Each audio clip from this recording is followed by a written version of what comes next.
मैं आपको सबसे पुराना अपना एक्सपीरियंस बताता हूँ मार्केटिंग का। मेरी एक्सपीरियंस क्या था, मैं सिटी स्कूल में पढ़ता था और 7वीं में मैं फ़ेल हो गया। 8वीं में उन्होंने ब्रांच बदल दी हमारी और एक ऐसी ब्रांच में भेज दिया जिसमें सिर्फ लड़कियां पढ़ती और उस स्कूल में 400 लड़कियां थी और 8 लड़के थे। उन 8 लड़कों में से मैं भी एक था। अच्छा जी, स्कूल शुरू हुआ। 2 से 3 महीने के बाद हमारी टीचर ने कहा कि आपने इलेक्शन लड़ना है, इलेक्शन होने वाले हैं क्लास मॉनिटर के। मुझे तो कोई पता ही नहीं इलेक्शन क्या होता है, मार्केटिंग कैसे करनी होती, कोई जानता भी नहीं था। बहरहाल मैं बैडमिंटन खेला करता था, स्कूल में बैडमिंटन का चैम्पियन था और जो सामने मेरी लड़की कंपटीशन में जो मेरे साथ कहाँ खेलती थी वो भी इलेक्शन में खड़ी हो गई।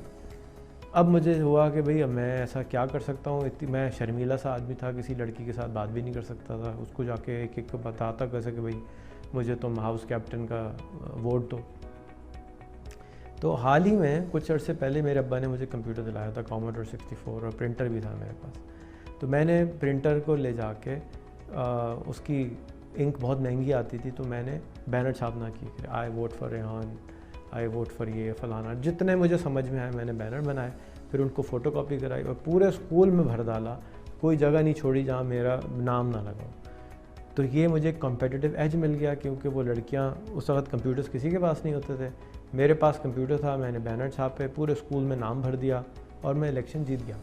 और मुझे ये भी नहीं समझ में आया कि मैं इलेक्शन कैसे जीत गया, क्योंकि सारी लड़कियां थी एक तरफ और मैं एक लड़का, और 2 लड़के टोटल शायद जीते थे, उसमें से मैं एक था। तो मार्केटिंग अगेन, जैसे मैंने पहले बताया कि बार बार बोलने का नाम है। आपने किसी वक्त भी उसकी जान नहीं छोड़नी है। आपने कस्टमर को हर तरह से आपको याद दिलाना है कि आप भी हैं, आप भी हैं, आप भी हैं, और आपको भूलने नहीं देना है।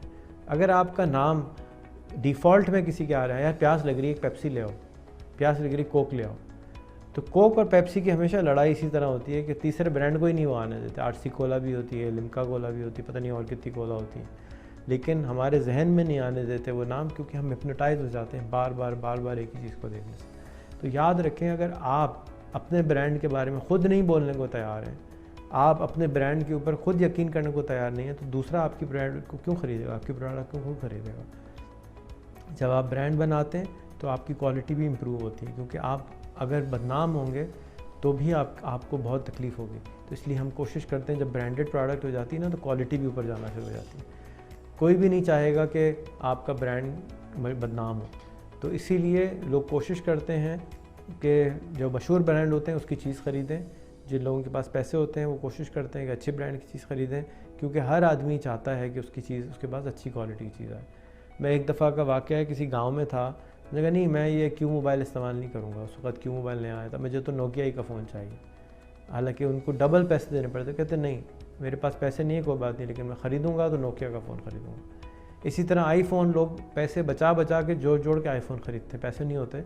क्यों? इसलिए कि सबको क्वालिटी का शौक़ होता है और उनकी ब्रांडिंग और उनकी जो ब्रांड की अवेयरनेस है वो बहुत ज़्यादा होती है, तो लोग उसी को लेना पसंद करते हैं।